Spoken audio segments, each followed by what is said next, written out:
It's commonly said by Christian critics of Islam and atheist critics of Islam, like Jay Smith, David Wood, Ibn Warwick, etc., that not only is the Quran not preserved by manuscript form, but it's not preserved by oral form either, and that's completely false. In this video I'm gonna be talking about the Quran's preservation not only through manuscript form but through oral form as well. So here we go. I won't be talking much during this video. I'll just be sharing my thoughts on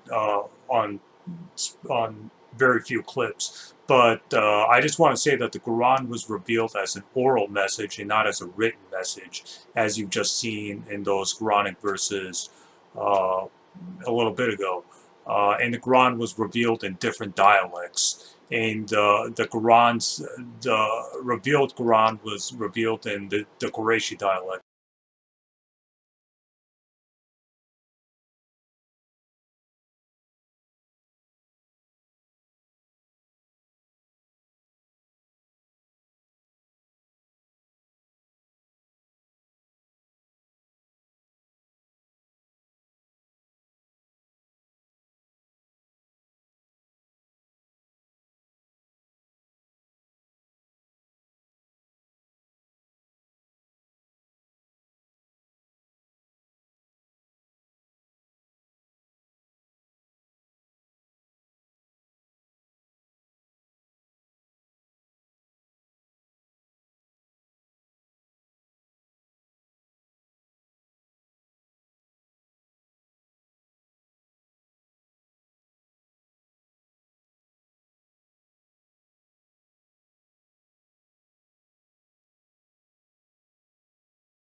Many early Quranic manuscripts predate the Sana manuscripts. Let me walk you through these.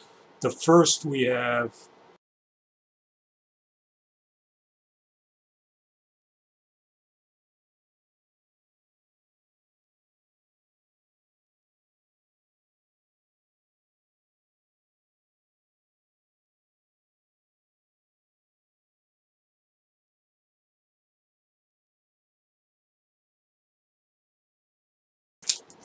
According to Dr. Tyre Eklund, it is my right to say that it belongs to the second half of the first century after Hijrah.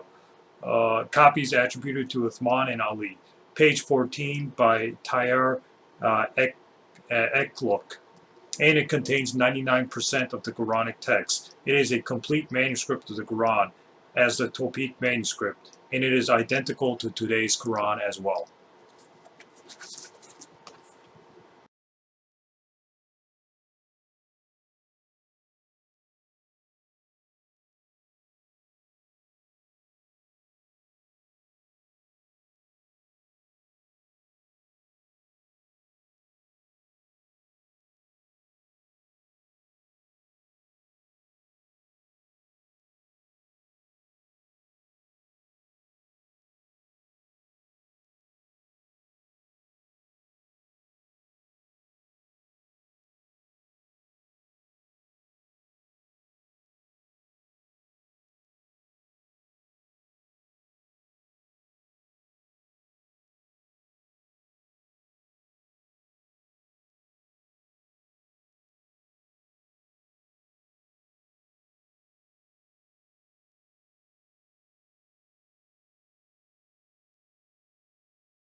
طيب،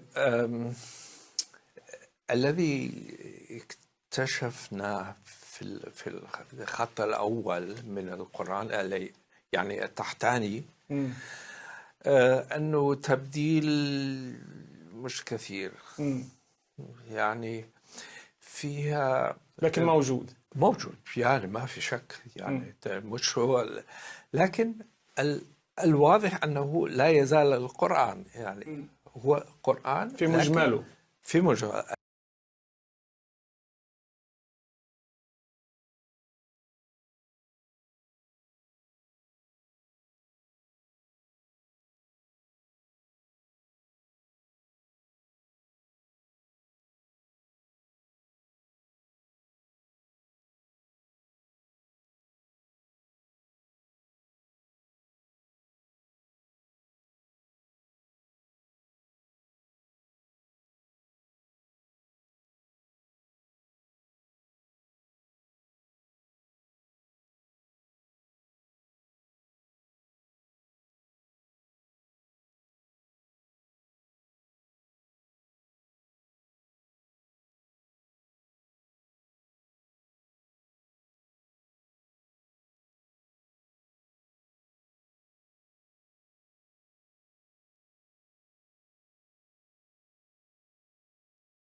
It was narrated that Aisha said, "The verse of stoning and of breastfeeding an adult 10 times was revealed, and the paper was with me under my pillow. When the Messenger of Allah died, we were preoccupied with his death, and a tame sheep came in and ate it." The 7th century version of "the dog ate my homework" was apparently "a sheep ate my Quran verses."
Traditional understandings of Ahruf al-Qira'at cannot answer some of these pressing questions that are now being poked by our people outside of, by our academics, not our, by their academics outside of the faith tradition. Pause, please.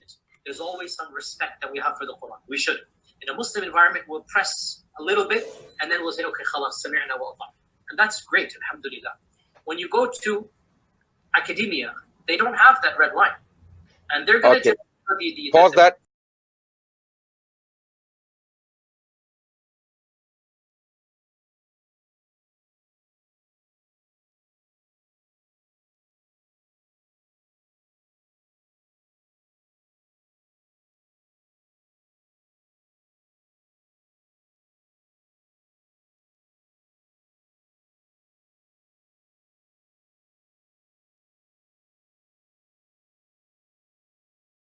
with no clothes. They're going to just point out, no, that doesn't make any sense. Well, that's not true, and this and that. And they'll bring issues, which I'm not going to mention explicitly, that you know are true because they're in your own books. They're not inventing anything new.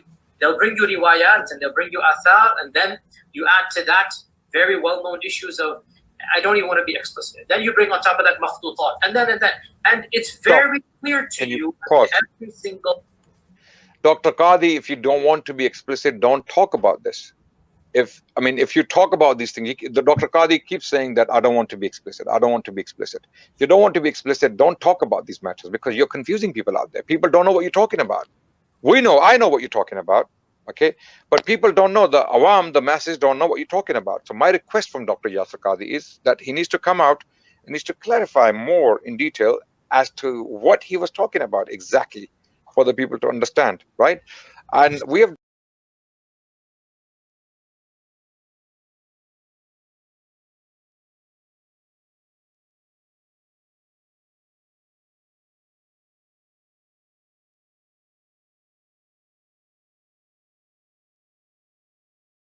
and go ahead, please. Academy, that they're bringing forth issues. Their level of now knowledge is leaps and bounds above what it used to be, 100 years ago. What is happening in the last few years is not me anymore. It's the Western academics. These problems are now becoming mainstream. And by and large, our ulama in the Eastern world are not aware, by and large, of what's going on in the Western side of things. And they're not... Okay, pause there, please. Dr. Yasir Qadi is simply, I'm not going to say he's confused. He's a learned man. And I wish he was challenged on this by Muhammad Hijab, okay? When he says our scholarship is unaware, I don't know what he's talking about. Wallahi, there are chunky volumes written on Qira'at. And Western scholars are miskeens. They are relying upon information that comes from our scholars. Where are Western scholars getting information from? Are they digging? Do they have these Indiana Jones hats on? and they go to the Middle East and they start digging in the mountains and the caves, and they're finding new texts and new books, and they're basing their theories on all what is coming from Western scholars is based upon entirely from our scholars, from the Arabic works written by our scholars in the classical period and in the modern period. I don't know what Dr. Yasir Qadhi is talking about, that our scholars are not aware of these problems. They are aware of every single problem, if you want to call it a problem. Okay, the questions Western or Orientalists are raising about the exact nature of, for example, the ahruf, okay, are not new questions. They are known to the scholars of Islam. They are the ones who transmitted these questions and these opinions, right? As I said, they have no bearing on the text of the Quran, the physical text, the morphology, the consonantal ductus, the consonantal skeleton of the words of the Quran, as we saw on the screen. Okay, let's go. Let's go. That was the end of the video. That's the end of the video.